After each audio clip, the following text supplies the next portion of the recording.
Good morning. So we are continuing to learn and hear what Jesus is teaching us on the mountain. So let's hear what he has to say to us today. So he is sitting on the mountain still. It's a long time that he's up there. And he says, ask and it will be given to you. Seek and you will find. Knock and the door will be opened to you. For everyone who asks receives, and the one who seeks finds, and to the one who knocks, the door will be opened. Who among you, if his son or daughter asks him for bread, will give him a stone? Or if he asks for a fish, will give him a snake? If you then, who are evil, know how to give good gifts to your children, how much more will your Father in heaven give good things to those who ask him? So in this lesson that Jesus is teaching us, he's teaching us to ask, to seek, and to knock. So I want to start with asking you a question, which is funny, because my question is, why do we ask for things? When you ask somebody for something, what's the purpose? We're usually asking for something to find out an answer. We ask to get a response. And then my second thing is, why do we seek things out? To seek also means to look. Why do we look for things? Well, we look for things so we can find them. We look for our books so we can read it. We look for our friends so we can hang out. There are so many reasons why we look for things. And then the third thing is, why do we knock? Why do we knock on doors? We knock so that the person on the other side will know that we're there and they will answer us. And so Jesus is teaching us that this is what we need to do with God. We need to ask him for things. If we have a question, we ask him. If we don't understand a story in the Bible, we can pray and ask him about it.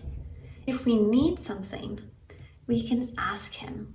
He wants you to ask so that you can know, so that he can tell you and teach you. And then we are to seek God. We are to look for God. We're to look for how he works in the world, which is by reading our Bibles. And then, why do we knock? We knock to get an answer. We knock so that he comes. And that doesn't mean he won't come if we don't knock.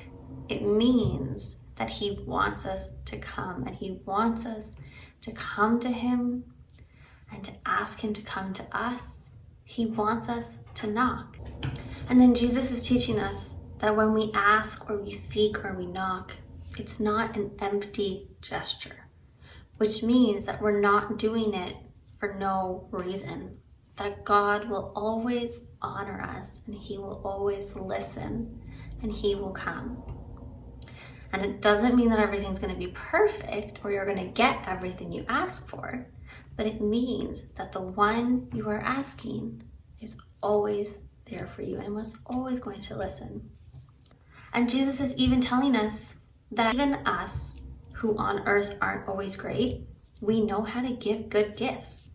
We know how to give a good gift to our child or our friend. And if we know how to do that, how much more does God? Because God is never bad, and he's never wrong, and he's never mean. So if we know how to do that, how much more will God give us good gifts? And that's what he wants. That's what Jesus is telling us. That we can go to God. We can ask him for things. We can ask him questions. We can ask him why. And we can seek him out, and we can knock, and we can keep knocking until he answers. And God will honor that. And God wants to give good gifts.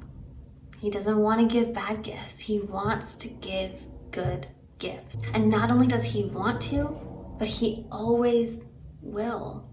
He will always give good gifts if we are asking and seeking and knocking and coming to him.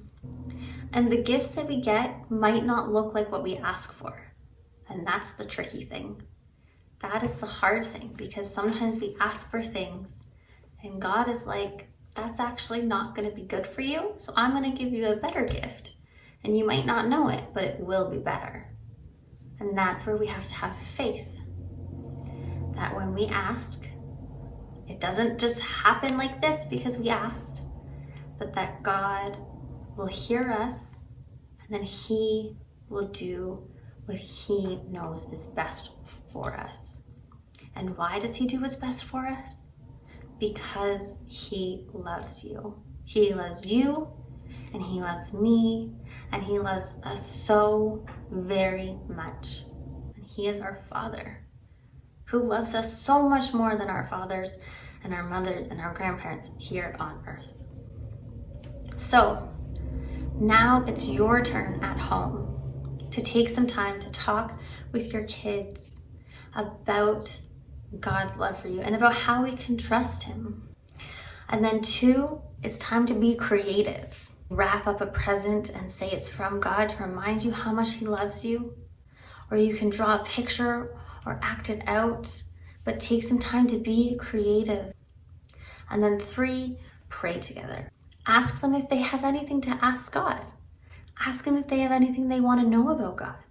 And let that guide your prayer. That is it for this week, and we will see you next week.